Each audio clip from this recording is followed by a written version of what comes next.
There goes our drinks trolley. Susie, what have you grabbed from the upper shelf as it went past there? I've grabbed a bottle of amaretto to make amaretto sours for all of us. I don't want one, actually. Do you want one, Matt? I'll have 2. Okay, you can have mine. You can have Simon. How much would that cost in your bar? I don't know. I would say... Free? Yeah. I don't do cocktails. Would it be like £1.20? Something like that, I think. Yeah. so. We do daiquiris. You can have 2 daiquiris for £10. Oh, okay. Okay, I'll have one of those then. That isn't it? Tonight's confession comes from Max. There's a reason for this pub-themed conversation.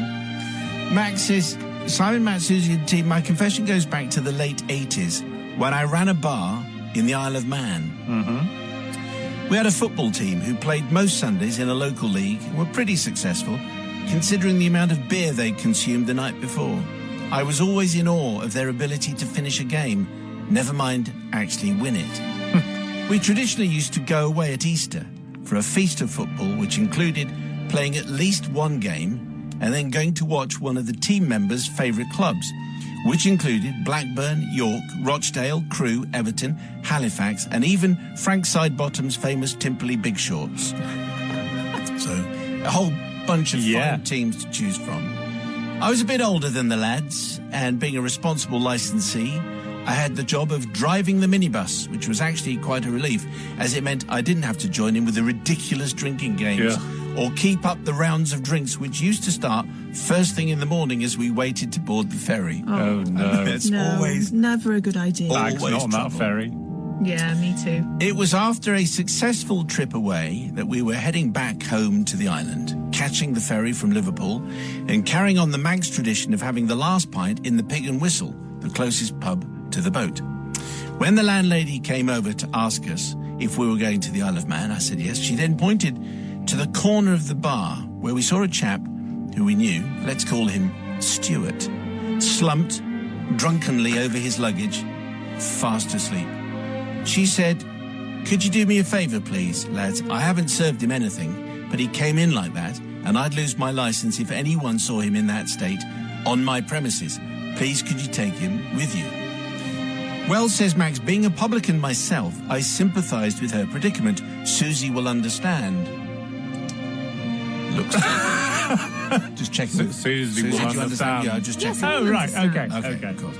So we reluctantly agreed to take him with us, having to virtually carry him and his luggage to the ferry terminal. Nowadays, I don't think he would have been allowed to travel in that state, but they were different times, so we blagged him through on our group ticket and made our way onto the ship, finding him a quiet corner of the lounge and leaving him to sleep for the rest of his journey home. Anyway, fast forward a couple of weeks, and I saw Stuart walking in the street, and he came over and he said, Max, I believe you helped me to get on the ferry the other day. I said, yes, well, you weren't capable of doing it yourself, so we thought we'd help. Well, Max says, that's very kind. You probably thought you were doing the right thing, but I'd actually just got off the ferry. After a boozy crossing with my relatives, and I was due to go to a funeral the next day. Oh, no.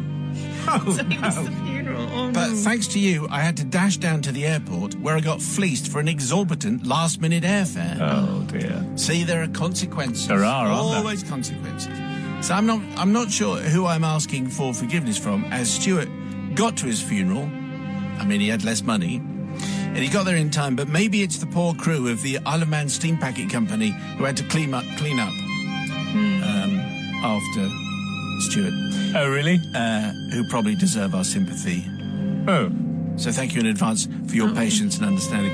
I mean, like I said, there are consequences. There are. For the staff of the Isle of Man Steam Packet Company, consequences for the people who wanted to go to the funeral, and consequences if you just have a few too many ales. Oh, beautiful. Wow, what a fade. I don't think anyone noticed. No, they didn't. That one piece of music had finished and another one had started. Let's get the Academy on the phone. Lovely. Let's just check in with publican Sister Susie, the voice of responsibility. Well, there's quite a few things here. I'm quite worried that he got that to that state in the first place, and how he was just left there by the landlady or landlord. But I've been there when people are maybe a bit worse for wear than you think they are, and then you're like, oh God, what am I going to do now? How am I going to get rid of them? And you did them a favour. You put him on the ferry. I'm not sure the ferry was the best place, as I'm sure all the staff on the ferry will agree. However, just because you got him out of the pub and it wasn't the responsibility of the landlord anymore, I'm going to forgive you. Because I think the landlady did the right thing, because she didn't want to serve him anymore. In fact, she hadn't served him at all. So he just arrived like that. So she was probably doing the right thing. And then they were doing the right thing. So everyone has been doing the right thing. They were trying to do the right thing, yeah. Apart from Stuart. Brother from another guy. Well, was the landlady doing the right thing? I'm going to argue that the person who bears all the responsibility in this particular confession is the landlady. She's the one going up and saying, can you put this guy on the ferry?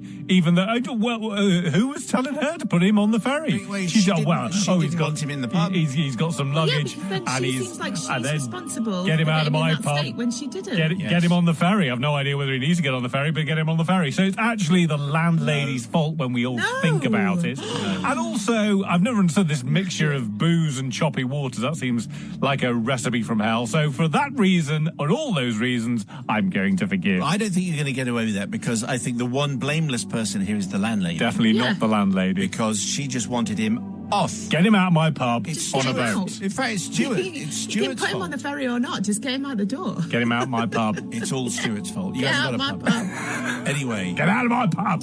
Well, this is provoking an unexpected squabble. Yeah. So it's basically all down to you. It's the people's verdict. Whose side are you on? If you're going to text in and say, I agree with Matt, but then don't forget to then not agree with Matt by agreeing with me and Susie, because we, of course, are correct.